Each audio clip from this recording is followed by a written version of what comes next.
October 2020. I had just quit a job I hated. I had my own business.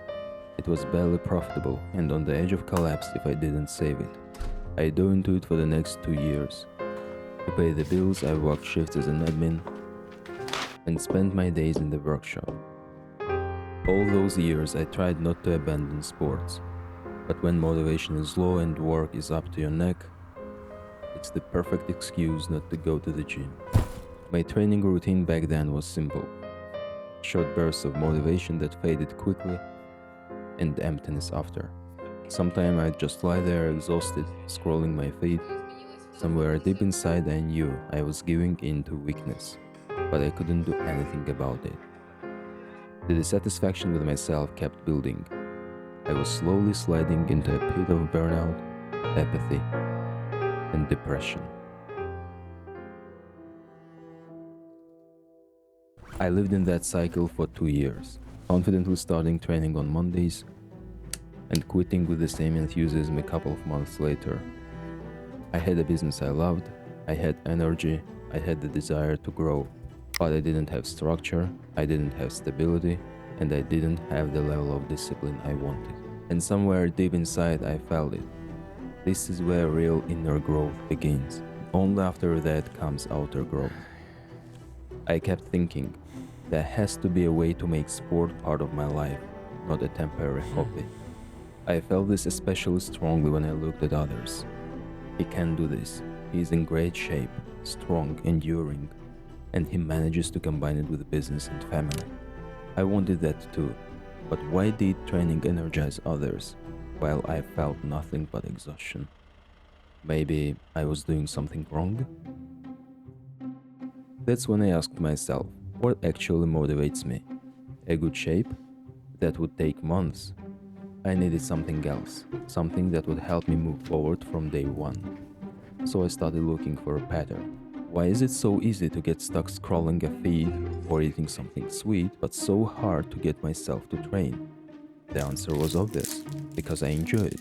It takes almost no effort. So I asked myself another question. What if I could make training enjoyable too? That's where the real problem showed up.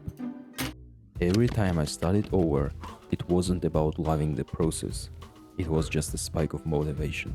At first you still feel satisfied, but then you overload yourself, burn out, blame yourself, promise that this time everything will be different, and the cycle repeats. I had a clear example. During the 4th year at the academy, I suddenly got obsessed with triathlon. The results were impressive. After 3 months of intense training, I was swimming 3 kilometers in the pool, running 25 kilometers and riding almost 100 kilometers indoors.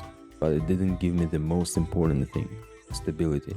Quite the opposite. It led to a hard crash. By the 4th month, I burned out and quit for several years. October 2022. I moved to Istanbul. I was looking for a manufacturer for a new business project, and I got back into training. But this time, it was different. I stopped forcing myself. I didn't say run every day. I said run when you feel like it. I didn't set a rigid plan.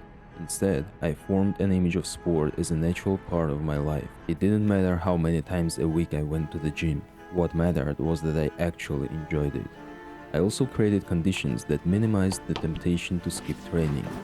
I rented an apartment in a residential complex where the gym was literally downstairs. I started studying psychology more deeply, building smarter, healthier training routines. That created new sources of motivation, beyond just wanting bigger muscles. I also began tracking my metrics. When you see progress in numbers, it's inspiring and makes training more structured. And you know what? It worked. 4, 25, 26 workouts in a month. Insane. No, my training wasn't consistent from the very beginning, but the key thing was I did it because I loved it, or at least without forcing myself. I wasn't enduring the process for the sake of results. I was getting more and more immersed in it. I didn't drown the discomfort with music. I paid attention to my muscles and my breathing. That's how I avoided overload, the kind that usually leads to burnout. Month after month, the desire to train only grew stronger, and half a year later, I realized I was training almost every day. But the most important thing was this. I kept asking myself, what was actually forcing me to do this? And the answer was simple. Nothing. I just enjoyed it. Before, by the end of the first month at this pace, I was already on the edge of burnout. Now I was ready to keep going and actually enjoy it. I also noticed the first results. They became an additional source of motivation. Instead of constant fatigue, I started feeling a strong surge of energy. My body adapted, my metabolism sped up, and for the first time I felt the state I had only heard about before. But there was still one problem. Let's be honest, who actually loves running at first? Usually the first reaction is anything but that. I wasn't so extreme about it.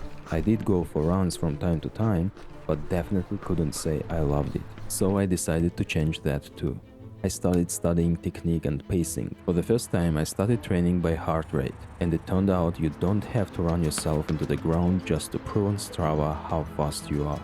About 80% of my runs stayed in zone 2. That was much easier and much more enjoyable. I upgraded my gear, good shoes, proper equipment, and running became even more enjoyable.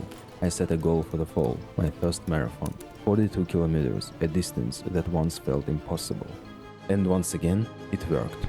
6 months of consistent training, the first half marathon, then another one in Ankara, and finally the marathon in Istanbul. I could have burned out and quit again, but you cannot quit what you truly love. Since then, running has become an essential part of my training, and recently I ran my second marathon. In total, around 300 workouts in 2023. You might think it's easy to train when the gym is right downstairs. I used to think the same. What happens when I travel and don't have the right conditions? And I saw it as a new challenge.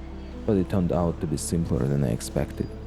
When you love the process, you look for opportunities, not excuses. In the winter of 2025, I traveled across Asia. In every new place, I opened the map and looked for a gym. I trained in Bali, Vietnam, and China. Sometimes at outdoor gyms, sometimes just wherever I could find space. I ran through new streets, mixing training with exploring the city. Half a year on the road, over 250 workouts. And the year wasn't even over yet. At first, I thought sport was a way to improve the body. Then I realized it's a way to improve life. You come for the shape, but you stay for the state. The key is a clean, natural approach. No rush, no comparison, no shortcuts. The shape is a nice bonus. The real reward is health, resilience, and inner balance. Over time, everything else follows. You become more disciplined, more focused, and calmer. And it reflects everywhere. In work, in life, in the way you think. The main thing I realized is this. Everything you do with love and persistence eventually becomes part of who you are and quietly changes your life.